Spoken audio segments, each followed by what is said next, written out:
आप या आपके किसी प्रिय व्यक्ति को दूसरों ने बुरा लेबल दे दिया है, तो क्या आप सचमुच बुरे हैं? कभी कभी दूसरों के रिस्पॉन्सेस के कारण एक सवाल हमारे अंदर बहुत दबी छिपी आवाज में सिर उठाता है, क्या मैं इतना बुरा हूँ?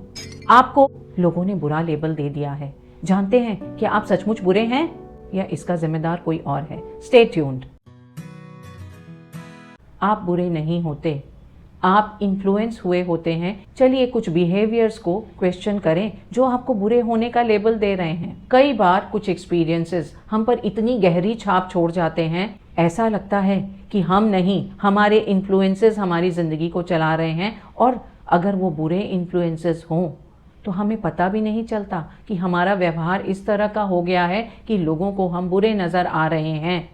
पर ये हम नहीं होते, ये हमारा ट्रॉमा, वो अनुभव जो बहुत बुरा है, हमें उस तरह से बिहेव करा रहा है। वो अनुभव किस तरह के हो सकते हैं? कुछ ऐसा जिसे आपने बहुत डीपली फील किया, जिसने आपको डराया और वो डर आपके साथ आज तक चला आ रहा है। लोगों को लगता है, या फिर कई बार आप भी फील करते हैं कि मैं बुरा हूँ, मैंने ऐसा किया, मैं अच्छा नहीं हूँ। लेकिन ये आप नहीं, आपके वो अनुभव, वो ट्रॉमा है जो पीछे से आपको चला रहे हैं। इस समय खुद को दोष ना दें।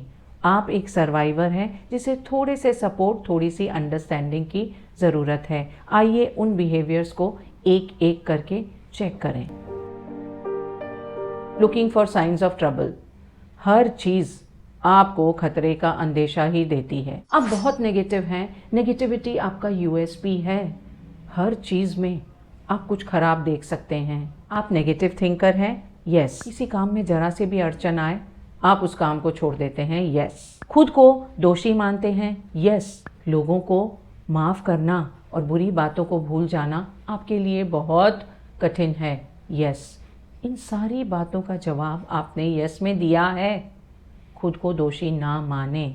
आपको लगता है कि मैं ही बुरा हूँ, पर ऐसा ना सोचें, क्योंकि ये सारे कॉमन रिस्पॉन्सेस हैं जो आपके उस बुरे अनुभव ने आपको सिखा दी।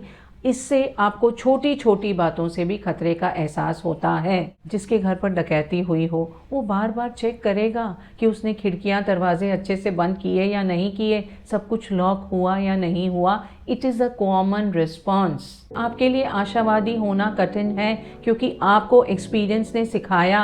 आप हर समय इसलिए चेक करते हैं, हर समय इसलिए निराशावाद में रहते हैं ताकि आप खुद को बचा सकें। उस बुरे एक्सपीरियंस के बाद आप खुद के लिए ही एक ओवर प्रोटेक्टिव पेरेंट की तरह हो गए हैं। आप बहुत शक्की हैं। लोगों के करीब आना आपके लिए बहुत मुश्किल है। चाहे आप उनसे कितना ही प्यार क्यों ना करते हो, आपको लगता है कि उनके इंटेंशन में फिर भी कुछ गड़बड़ है। आपको ऐसा लगता है कि कोई भी अच्छा नहीं है, लोग अच्छे नहीं होते, अपने वादे पूरे नहीं करते। आप इस पर बहुत ज़्यादा ध्यान देते हैं कि लोगों ने क्या कहा, क्या किया। शक का चश्मा पहनकर हर चीज़ को देखते हैं, लेकिन शक का चश्मा धुंधला हुआ है, इसलिए आपको कुछ क्लियर नज़र नहीं आता। लोगों के मोटिव्स को क्वेश्चंस करते हैं। आप लोगों को इतनी आसानी से अपनी बात नहीं बता सकते, एक्सप्रेस नहीं कर सकते, क्योंकि उस पुरानी याद ने ही, उस पुराने ट्रॉमा ने ही आपको आज भी वैसा ही मिसट्रस्टिंग बनाए रखा है। दूसरों से दूरी एक ना दिखने वाला बैरियर जो हम अपने चारों तरफ बना लेते हैं ताकि हमें दूसरों से नुकसान ना पहुंचे। ये चॉइस नहीं है, ये इंस्टिंक्ट है। कोई ऐसा अनुभव जिससे आपको दूसरों से बहुत तकलीफ मिली हो, तो आप धीरे धीरे खुद को दूसरों से दूर करना शुरू कर देते हैं। उन्हें लगता है कि वो कमज़ोर होंगे, दूसरों के द्वारा उन्हें तकलीफ मिलेगी, तो वो दूसरों से दूर रहते हैं। चाहे उन्हें दूसरों के साथ रहना अच्छा लगता हो, तब भी वो कंफर्टेबल नहीं रहते, ये सोच करके कि कहीं इनके कारण उन्हें तकलीफ़ ना मिल जाए। कोई ऐसा व्यक्ति जिसे बचपन में स्कूल में या दोस्तों ने बहुत बुली किया है, आज भी और लोगों से उतनी कंफर्टेबली नहीं मिलेगा। आप अपने रिश्तों को खुद ही खराब करते हैं।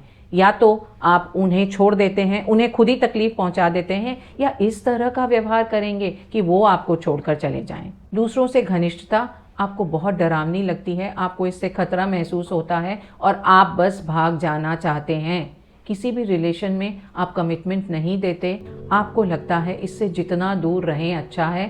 किसी बच्चे को बहुत इमोशनली नेग्लेक्ट किया गया, आज भी उन्हें जब किसी और का प्यार मिलेगा उन्हें बहुत अनकंफर्टेबल कर देता है। या तो वहाँ से वो भागना चाहेंगे या फिर उस समय चिड़चिड़े हो जाएंगे, उन्हीं के साथ आर्ग्यूमेंट करने लगेंगे।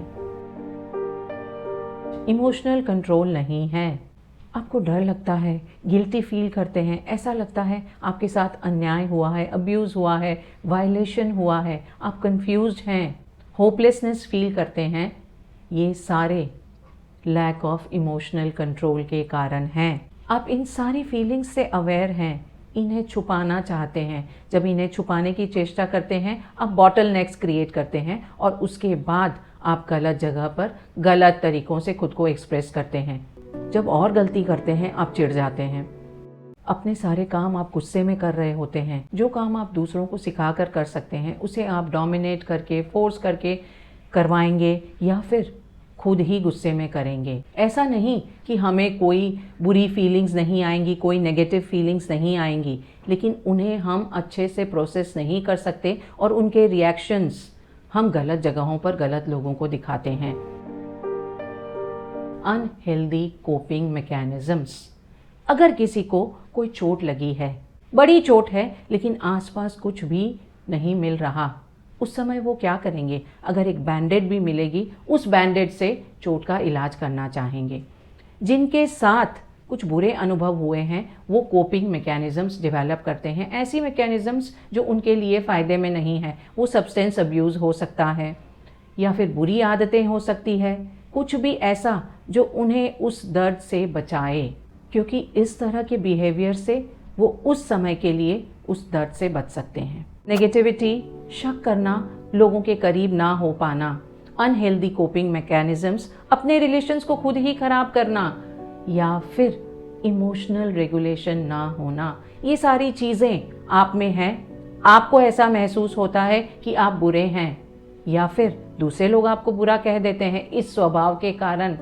सबसे पहले ये चेक करें कि क्या आप हमेशा से ही ऐसे हैं? नहीं। कोई ऐसी चीज़, कोई ऐसा अनुभव, कुछ ऐसी याद, उसके बाद अगर आपने इन सारी बातों को अपने अंदर महसूस किया है तो ये आप नहीं है, आपका स्वभाव नहीं है, ये सिर्फ एक रिस्पॉन्स है जो उस खतरे के बाद आपने अपने लिए बनाया। कोई भी ऐसा बिहेवियर जो आपको रिफ्लेक्शन के क्षणों में ऐसा लगता है कि बुरा है, ये पता करें उसकी जड़ कहाँ है। जब आप इस जड़ को समझेंगे तभी आप इसका इलाज कर सकेंगे। उन परछाइयों से जो आपके एक्शंस को काफ़ी नेगेटिव बनाती है, खुद को बचा सकेंगे। पता करें इसकी जड़ कहाँ है। ऐसा नहीं है कि आप ही बुरे हैं, आपको सिर्फ थोड़े से सपोर्ट, थोड़ी सिंपैथी, थोड़े अवेयरनेस की ज़रूरत है। Like, share the video, comment what you feel.